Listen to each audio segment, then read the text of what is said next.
নমস্কার বন্ধুরা, আজ আমি আপনাদের পূর্ণ মকরাসন করা শেখাবো।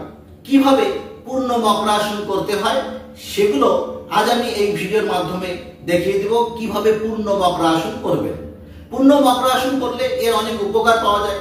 পদ্মাসনের যে সমস্ত গুণ সেগুলো পূর্ণ মকরাসনের মধ্যে থাকে। এছাড়াও যদি সার্ভাইকাল কোনো প্রবলেম থাকে সেগুলো কিন্তু পূর্ণ মকরাসন করলে কমে যায়। এছাড়া পেটের চর্বি থাকলে সেটাও পূর্ণ মকরাসন করলে কমে যায়। পাশাপাশি কোমরের বাত এবং পিঠের বাত থাকলেও কিন্তু এই পূর্ণ মকরাসন করে কমিয়ে আনা সম্ভব।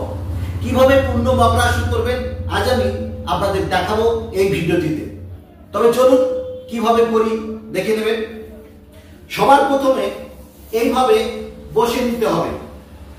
বসে নিয়ে আপনাকে পদ্মাসন করে নিতে হবে, কারণ মকরাসনে বেস আসন হচ্ছে পদ্মাসন। কিভাবে পদ্মাসন করবেন? একটা পা এইভাবে একটা পায়ের উপর উঠিয়ে নিলেন।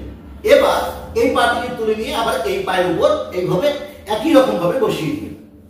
এবার আপনাকে কি করতে হচ্ছে? পুরো শরীরটাকে উল্টে যেতে হচ্ছে। দেখুন এইভাবে উল্টে যাবেন, উল্টে যাবেন এইভাবে উল্টে গিয়ে এবার যেটা করতে হচ্ছে সেটা হাত দুটোকে পিছনে নিয়ে নমস্কার ভঙ্গিমায় রাখতে হবে। এইভাবে নমস্কার ভঙ্গিমায় রাখতে হবে। নমস্কার ভঙ্গিমা হয়ে গেলে না, এবার আপনাকে মাথা থেকে তুলতে হবে। যতটা সম্ভব তোলা ততটা তুলে রাখবেন। এভাবে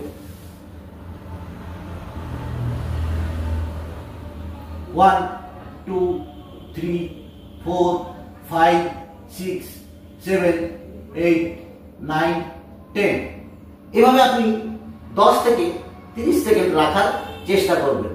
হয়ে গেলে এবার আস্তে আস্তে উঠে যেতে হবে। এভাবে উঠে গিয়ে আবার পদ্মাসনে বসে একটু রেস্ট নিয়ে নেবেন।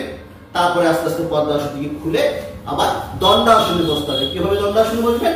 এইভাবে দণ্ডাসনে বসে নেবেন। তবে এই আসনটি যদি রেগুলার বেসিসে করা যায় তাহলে যেই রোগগুলোর কথা আমি বললাম সেই রোগগুলো কিন্তু সারিয়ে আনতে পারবেন। ভিডিওটি ভালো লাগলে অবশ্যই একটি লাইক দিয়ে বন্ধুদের শেয়ার করে দিবেন, তাহলে তারাও দেখে উপকৃত হবে। অন্য একটি ভিডিওতে আবার আপনাদের সঙ্গে আমার দেখা হবে। ততক্ষণ আপনারা ভালো থাকবেন, সুস্থ থাকবেন। ধন্যবাদ।